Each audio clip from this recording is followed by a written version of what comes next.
Hey, what's going on YouTube? It's fineokay, and today I'm bringing you guys a video on the top 5 solo lane mistakes that I see. This could be something that my opponents do. This could be something that I've done in the past. May sometimes even do now. But basically, these are the top 5 mistakes that I think are the most important that you should fix, and it will make you a better solo lane player. You may already be avoiding these mistakes, which is good. Keep avoiding them. But at least you know now what it is that I think are the top 5 mistakes that you can make. We're going to talk about everything from fighting to farming to even just placing out simple wards. So let me know if you guys do like this type of video, this layout and everything, the editing. Feedback is always much appreciated. It lets me know whether I should do more videos like this. So leave a like if you guys end up liking this video, and hit subscribe if you already haven't. And let's get right into those top 5 mistakes. So one of the biggest mistakes I see people make is I'm low and I'm playing against a high pressure warrior, and I'm trying to stay on it for this wave.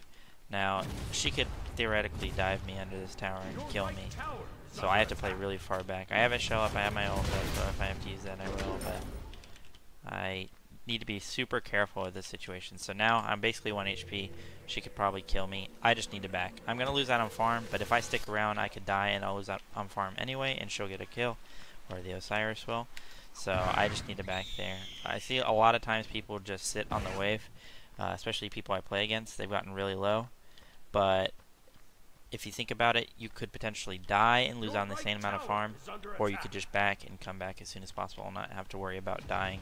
Yeah, you'll lose a bit of gold, but you're going to be back in time for at least some of the minions, especially on a character like Wukong who can bird back to the wave. So yeah, in that situation, just always back. Another big mistake I see people make is the reverse of the last situation, where I have gotten the enemy solo laner pretty low, and I have the ability to play aggressive on the wave. Now, in this situation, this person should usually back, but if they're playing aggressive, it tells me something about their jungler. It usually means that their jungler is looking for a gank.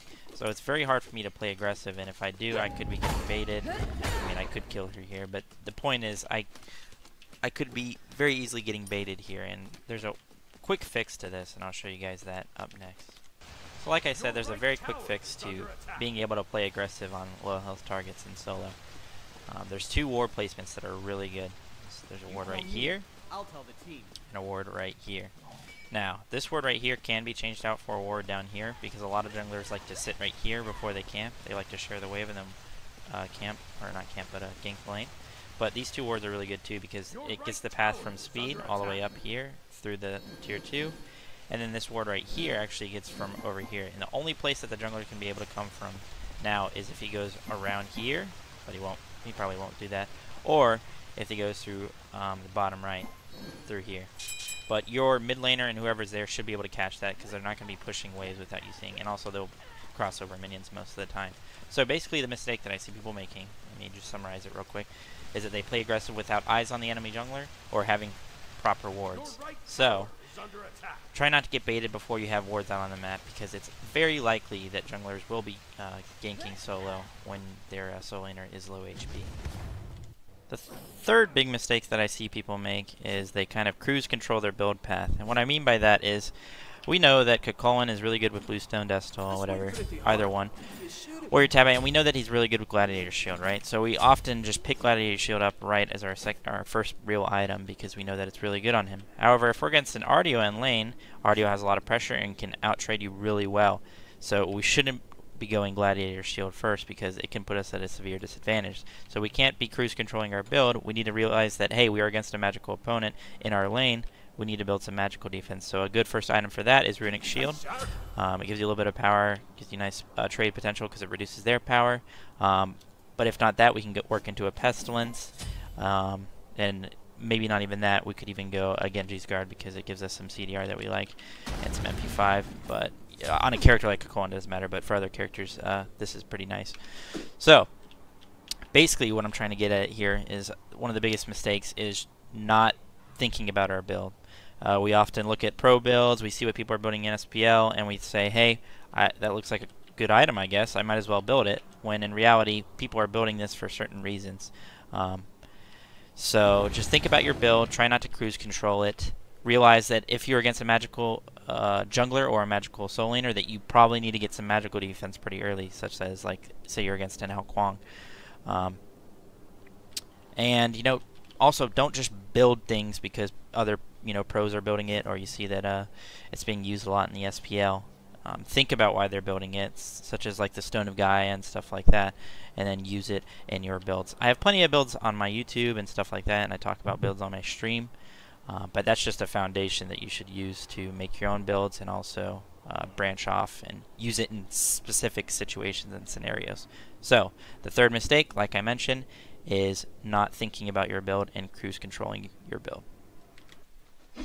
The fourth mistake I see people make is once they've gotten the enemy soul laner to about half health and they're playing under their tower line and they go ahead and clear the wave, they kind of just sit in lane and look to, maybe throw out this and that there, and just they try and keep them under tower when there's farm to be had elsewhere. There's these Ellie's up, maybe their buffs are up. This isn't the perfect scenario because we're kind of trying to replicate it, but there's stuff I could be doing in the jungle, most likely. So I should be rotating out of the lane and looking to put pressure in the jungle elsewhere and stuff like that. And now when I come back to lane, they're going to be the same health and we can do the same thing. Maybe there's an opening for me to go on them. Like I said, we're trying to replicate it. I could probably easily kill her here, but the point is that you should be looking to go into the jungle, maybe even looking to proxy. So I have this wave under tower, and she's still clearing the wave. She's low. I don't really have to worry about her. I can go proxy in the next wave, and even if I get ganked here, I've gotten the next wave, so I put a lot of pressure on this side of the map. I've forced somebody to come over and gank, and also I've gotten the farm that I was going to wait for to get on the next wave anyway. And if I don't get ganked, look at this. I can walk into the jungle and have all the pressure in the world while the enemy solar still has to worry about the next wave. So I know all of that was kind of like an add-on, but the mistake, in summary, is staying in lane when you can be looking to out-farm them in the jungle elsewhere. So look to fix that. The last mistake I want to talk about, that I think is the most important one actually, is that oftentimes I'll find that solo laners are just too afraid to fight. Not because they're too low, not because they're afraid of a matchup, whatever. They just think that if they play up, they'll lose and they'll get out farmed or whatever.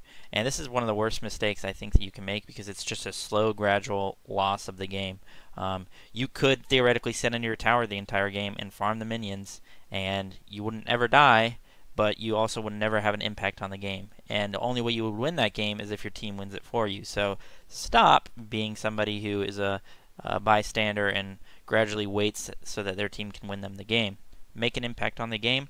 Fight in a lot of scenarios. The only way that you can get better at fighting in solo and knowing when you can 1v1 and knowing when you can out-trade and win a 1v2 when their jungler comes and ganks is if you consistently do it. You just try every situation out. You consistently 1v1, you try out matchups, you try fighting in a lot of scenarios where before you might not want to, but if you try it out, even if it goes wrong, that's the best way to learn. And I know that's what most people say, but it's actually very true. So if you just try out 1v1ing in these situations, these situations where you feel uncomfortable, especially if you're trying to get better and you're trying to practice the role, you should do that, because you'll learn a lot from it, even if you fail, even if you get killed a lot of the times. Hey, if you get soloed, no big deal. I've been soloed so many times in my career, but it's made me better. And it makes me more knowledgeable of when I can fight in certain scenarios, because I've basically played every scenario out. So yeah, the mistake, once again, is that people are too afraid to fight. I'm telling you, don't be afraid. Fight in a lot of situations, learn from it, and get better. Now, if you want to win, this is even better for that, because eventually it'll get to a point where you're winning most of your matchups and most of your games. And the only way to do that is to learn. So it's not like you're going to take up the role solo and instantly be able to 1v1 everybody, unless you were really good at another role, so you kind of already know about it. So yeah, fix this mistake. I think it's the most important one, and I think it's easy to fix over a gradual practice of it. So yeah, so that's going to be the end of the video, guys. Thank you so much for watching my top 5 soloing mistakes video. Let me know in the comments whether you've been making these mistakes and you feel like you can fix them now, or whether you've been avoiding them all along, which is even better. Also, let me know whether you like the layout of the video with editing and everything like that, like I mentioned before. The feedback is much appreciated, and it'll help me to know whether I need to work on some things, whether I can, improve here and there. And it keeps me honest with my videos, so I very, very much appreciate it. So once again, leave a like, sub if you haven't already, for more videos like this on soloing and even more roles and stuff in the future. So yeah. I'll see you guys later. Have a great day.